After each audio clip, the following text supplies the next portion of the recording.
Hello दोस्तों, कैसे हो आप सब। उम्मीद करता हूँ सब कुछ ठीक होगा और प्रोग्रामिंग सीखने के लिए प्रोग्रामिंग का जो अगला चैप्टर है वो सीखने के लिए आप थोड़े से एक्साइटेड होंगे। और जो आज हम सी शार्प के टॉपिक कवर करेंगे, मैंने पहले ही बताया था कि हम स्टेप बाय स्टेप प्रोसेस चलेंगे। ऑल दो मैं आपको सारी चीज़ें एक्सप्लेन तो कर दूंगा, लेकिन आपको शायद पल्ले ना पड़े, इसलिए मैं चाहता हूँ कि आप स्टेप बाय स्टेप चलें और एक एक करके सारी चीज़ें सीखें। तो आज जो हम टॉपिक कवर करेंगे वो है स्ट्रक्चर। सी शार्प के प्रोग्राम का स्ट्रक्चर कैसा होता है, कैसे कंसोल एप्लीकेशन बनती है और कैसे काम करती है। Second is name spaces, classes और मेथड्स के बारे में हम जानेंगे। एंड थर्ड इज कमेंटिंग और एक्सएमएल डॉक्यूमेंटेशन क्या होती है, इसके बारे में हम जानेंगे। चलिए मैं स्क्रीन ओपन करता हूँ, अपनी विजुअल स्टूडियो को ओपन करता हूँ और कोड के लेवल से आपको बताता हूँ कि किस तरह से क्या काम करता है। सो मेरी स्क्रीन आपको ऑलरेडी विजिबल होगी। आप देख सकते हैं कि इसके अंदर एक प्रोग्राम डॉट सी एस से एक फाइल पड़ी हुई है और उसके अंदर क्लास है प्रोग्राम, और उस क्लास के अंदर एक स्टैटिक मेथड पड़ा हुआ है मेन। जो सबसे इम्पॉर्टेंट चीज़ है इसमें, इस स्ट्रक्चर में, कंसोल की एप्लीकेशन में, वो ये मेन मेथड है। प्रोग्राम डॉट सी एस आप चेंज कर सकते हैं, इसका नाम कुछ भी आप रख सकते हैं। प्रोग्राम के बदले प्रोग्रामिंग क्लास का नाम रख सकते हैं या अपना नाम रख सकते हैं। लेकिन इस मेन मेथड, इसको कहते हैं एंट्री पॉइंट, जो कि कंपाइलर ढूंढता है कि मेन मेथड कहाँ पर है। अगर उसको ये मेन मेथड नहीं मिला तो कंपाइलेशन नहीं होगी, प्रोग्राम चलेगा नहीं। वैसे मैंने कभी ट्राई नहीं किया, लेकिन मैं आपके सामने ट्राई करता हूँ कि मैं क्या करता हूँ। इस प्रोग्राम डॉट सी एस को मैं प्रोग्रामिंग कर देता हूँ आपके सामने ही बात। और जब इसको रन करने की कोशिश हम करते हैं, चलिए हम देख लेते हैं कि क्या ये रन हो पाता है।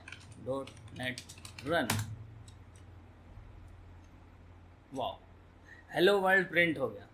चलिए हम दूसरी भी कोशिश कर लेते हैं,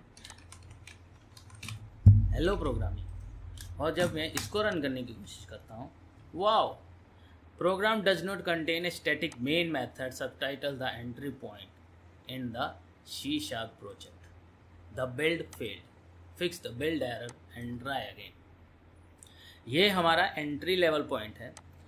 ASP.NET जो ASP.NET कोर एप्लीकेशन है, वो भी बेसिकली कंसोल एप्लीकेशन है। अलग अलग लाइब्रेरी इस कंसोल एप्लीकेशन के साथ इम्प्लीमेंटेशन की होती है, उनको कन्फिगर किया होता है। बट ये मेन एंट्री पॉइंट ज़रूरी है किसी भी एप्लीकेशन को, किसी भी .NET की एप्लीकेशन को स्टार्ट करने के लिए। इसी तरह से ये काम करता है। इंटरनली ये मेन मेथड ही ढूंढा जाता है जिसको रन करता है सिस्टम। अगर मेन मेथड प्रेजेंट नहीं है, आपके जितने भी कोड होंगे उनमें से एक भी लाइन एग्जीक्यूट नहीं होने वाली है। और ये स्टैटिक ही होना चाहिए मेथड। इसको मैं ऐसा नहीं है कि इस तरह से कर दूंगा तो फिर चल जाएगा, तब भी नहीं चलेगा। अगर मैं प्रोग्रामिंग इसको मेन कर देता हूँ, फिर रन करने की कोशिश करता हूँ, तब भी नहीं चलेगा, तब भी सेम ही एरर आएगी कि उसको स्टैटिक मेन मेथड नहीं मिला। सी इस तरह से कंपाइलर रन करने की कोशिश करता है प्रोग्रामिंग डॉट मेन, जब ये स्टैटिक मेथड होता है। प्रोग्रामिंग डॉट मेन इंटरनली वो इस तरह से रन करने की कोशिश करता है। जब उसको मेन नहीं मिलता, वो कंपाइलेशन की एरर दे देता है। चलिए अगला टॉपिक पे बात करते हैं। आई थिंक ये आपको समझ आ गया होगा। हमारा अगला सेक्शन है name spaces, classes and methods. Suppose करो कि किसी इंसान को अपने बच्चे को ढूंढना है एक क्लास में। सीधे सीधे वो क्लास कैसे पता चल सकती है कि आपका बच्चा किस क्लास पे पढ़ता है।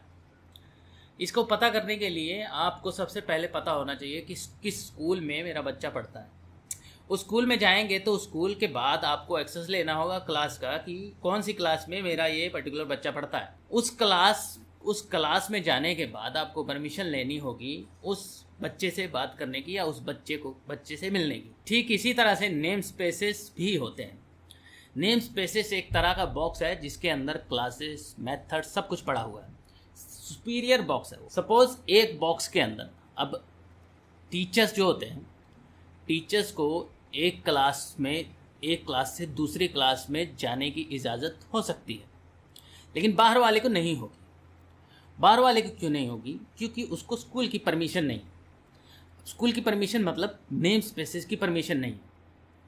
अगर मैं एक नेम स्पेस में एक क्लास रखता हूँ और उस क्लास के अंदर किसी और नेम स्पेस की क्लास को एक्सेस करने की कोशिश करता हूँ तो वो नहीं होने देगा अनटिल जब तक मैं बताऊँगा नहीं कि मेरे ये वाली क्लास इस स्कूल को बिलोंग करती है, ये वाली क्लास इस नेम स्पेस को बिलोंग करती है। तब तक कंपाइलेशन को पता नहीं चलता कि कोई क्लास कहाँ पे पड़ी हुई है। उसको हमें अलग से बताना पड़ता है, एक्सटर्नली बताना पड़ता है कि ये वाली क्लास यहाँ बिलोंग करती है और यहाँ से तुझे पिक करनी है, तब जाके उस क्लास का ऑब्जेक्ट बन पाता है। ठीक है, मेरे पास एक फोल्डर पड़ा हुआ है बिजनेस लॉजिक और एक program.cs पड़ी हुई है। इस program.cs को मैंने एक नेम स्पेस दे दिया है मेन प्रोग्राम। अब मैं इस बिजनेस लॉजिक के अंदर मैं एक क्लास ऐड करता हूँ, आई एम सॉरी,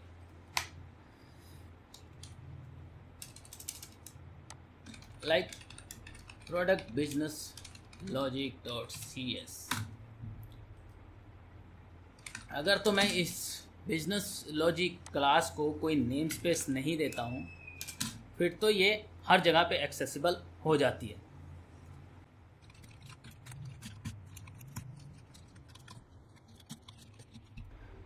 इस क्लास का अगर मैं ऑब्जेक्ट बनाने की यहाँ पे कोशिश करूँगा तो हो जाना चाहिए।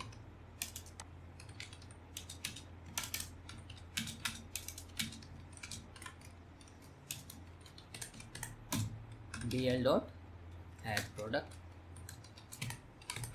ये इजीली एक्सेसिबल हो गया। लेकिन अगर मैं इसको एक स्कूल में डाल देता हूँ, इस क्लास को एक स्कूल में डाल देता हूँ, सपोज सड़क पे कोई क्लास लगी हुई है तो उस क्लास को तो सभी एक्सेस कर सकते हैं। अगर कहीं बाहर एक क्लास लगी हुई है तो सब आते जाते देख सकते हैं। लेकिन अगर उस क्लास को मैं स्कूल में डाल देता हूँ, यहाँ नेम स्पेस लगा के,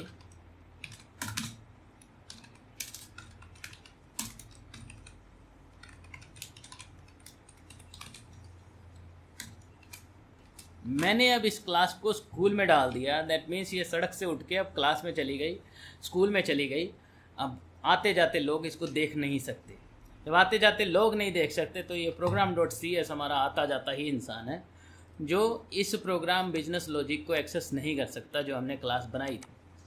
इसको एक्सेस करना है तो इसको परमिशन लेनी पड़ेगी उस नेम स्पेस की, उस स्कूल की। वो परमिशन यूजिंग कीवर्ड है, उससे हम लेंगे। यहाँ पे बताना पड़ता है कहाँ पे तुम्हारा क्या पड़ा हुआ है। अब ये क्लास एक्सेसिबल हो जाती है क्योंकि हमने इसको बता दिया कि तेरा स्कूल कहाँ पे है, उस स्कूल में ये वाली क्लास पड़ी हुई है जिससे तूने काम लेना है। अब ये इजीली उस क्लास को एक्सेस कर सकता है। शायद एक छोटे से एग्जांपल के साथ आपको ये नेम स्पेसेस और क्लास और मेथड समझ आ रहे हैं। और भी चीज़ें हैं जो हम फ्यूचर में कवर करेंगे।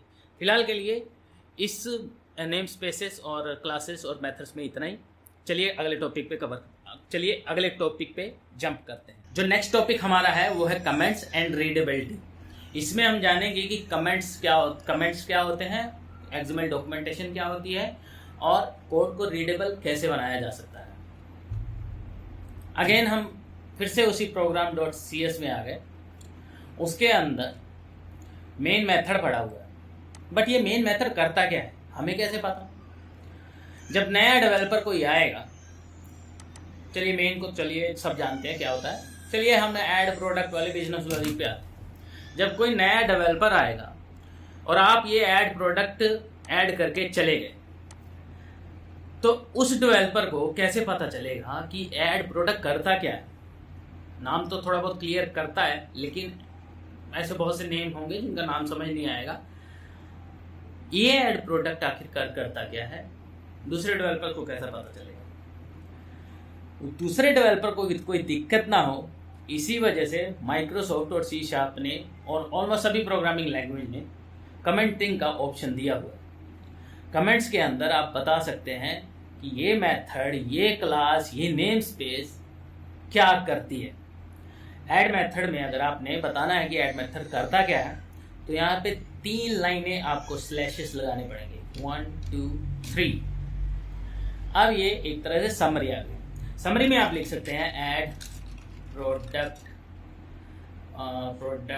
इन the database by providing name of the product. Even आप पैरामीटर क्या भेज रहे हैं उनकी भी डेफिनेशन आप बता सकते हैं। This is the name of the product, please give a valid name. अब अगला डेवलपर जो program.cs को कंज्यूम करेगा, जो where bl equal to new business product business logic, वो करेगा .bl डॉट ऐड।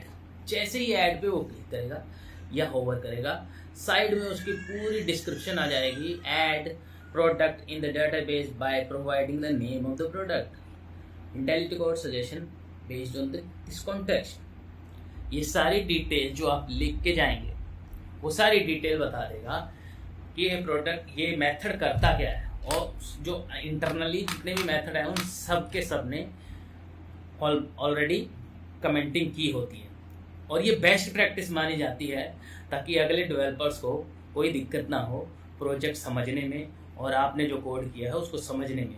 बहुत से डेवलपर्स इसको इग्नोर करते हैं, लेकिन समझना चाहिए कि आप हमेशा एक कंपनी में नहीं रहेंगे, और आपने जो कोड लिखा है उस कोड को समझने में किसी को दिक्कत ना हो, कोई आपको गाली ना दे, इसके लिए कोड में कमेंट डालना मेरे हिसाब से इम्पोर्टेंट है। Next is comment. अब सपोज करो आपने ये कंसोल डॉट राइट लाइन तो लिख दी, लेकिन सेंस नहीं बनता ये कंसोल डॉट राइट लाइन क्यों लिखी है, तो उसको सेंसिबल बनाने के लिए, किसी को रीडेबिलिटी समझाने के लिए कि आपने कंसोल डॉट राइट लाइन क्यों लिखी है, पर्टिकुलर कोड क्यों लिखा है, तो उसके लिए होती है कमेंटिंग। यहाँ पे आप लिख सकते हैं we are logging this information in the console. अब जब ना दूसरा डेवलपर आएगा और आपके कोड को रीड करेगा और ये देखेगा कि ये राइट लाइन लिखा हुआ है, लेकिन लिखा क्यों है, क्योंकि यहाँ पे लॉगिंग कर रहे हैं, वो समझ जाएगा। आपने अगर कोई वियर्ड कोड लिखा हुआ है, अजीब कोड लिखा हुआ है, या फिर बहुत क्रिटिकल कोड लिखा हुआ है जिसको लॉजिक को समझना आसान नहीं है, तो आप लाइन बाय लाइन लॉजिक का एक्सप्लेनेशन लिख सकते हैं कमेंट के अंदर। और कहीं आपने एक पूरा का पूरा पैराग्राफ ही लिखना हो, पूरी तरह से डिस्क्राइब करना हो कि आपने लिखा क्या है लॉजिक, उसको जो एक लाइन में फिट भी नहीं हो सकता, तो आप मल्टी लाइन कमेंट्स यूज कर सकते हैं। यहाँ इस तरह से इस सिंटेक्स के साथ आप मल्टी लाइन लिख सकते हैं, कुछ भी आप लिख सकते हैं, वो मल्टीपल लाइन में अपना सारी डिटेल एक्सप्लेन कर सकते हैं। कोड रीडेबिलिटी और समझने के लिए और समझाने के लिए ये बहुत अच्छा तरीका है। बहुत से यूज़ करते हैं, बहुत से नहीं यूज़ करते। आई विल रिकमेंड कि आप भी इसको यूज़ करें। So that's it for today's programming. मेरा जो प्राइमरी गोल है कि आपको चीज़ें समझ आनी चाहिए। ये ज़रूरी नहीं होना चाहिए कि मैं बड़े बड़े प्रोग्राम लिख दूँ, बड़ा सा कोई सॉफ्टवेयर ही आपके स्क्रीन के सामने बना दूँ। मैं आपको छोटे छोटे बेसिक से मैं क्लियर करना चाहता हूँ, उसके बाद बड़े टॉपिक्स हम धीरे धीरे कवर करेंगे ताकि चीज़ें आपको समझ आ जाएं। एकदम से अगर मैं ढेर सारा कोड लिख दूंगा तो पहली बात तो आपका फोकस ही नहीं बन पाएगा, और दूसरी बात है उस कोडिंग के एग्जीक्यूशन में बहुत ज़्यादा टाइम लगता है, फिर हम बेसिक्स मिस कर जाएंगे। मैं चाहता हूँ पहले आप बेसिक क्लियर कर लें, फिर बाद में मैं आपको बताऊँगा कि किसी भी बड़े प्रोग्राम को कैसे छोटे छोटे प्रोग्राम्स में डिवाइड करके एग्जीक्यूशन की जाती है। एग्जीक्यूशन इज़ नॉट लाइक कि आपने बड़ा सा गोल ले लिया और एक ही दिन में टाइपिंग करके आपने सॉफ्टवेयर बना दिया। कोई भी इस तरह से सॉफ्टवेयर नहीं बना पाता। सॉफ्टवेयर बनते हैं, स्टेप्स बाय स्टेप बनते हैं। वो मैं आपको फ्यूचर में बताऊंगा कि कैसे काम किया जाता है इंडस्ट्री में। फ़िलहाल के लिए आज का बेसिक्स जो टॉपिक्स थे, अगर आपको वो समझ आ गए हैं तो ज़रूर लाइक का बटन हिट करना, चैनल को सब्सक्राइब करना और भी प्रोग्रामिंग के टॉपिक आने वाले हैं, उनको सीखने के लिए मुझे फॉलो ज़रूर कर लें। मुझे आपके सपोर्ट की ज़रूरत है और मेरे पास जो है वो मैं ज़रूर आपको शेयर करूँगा। मिलते हैं अगले टॉपिक में। Thank you so much.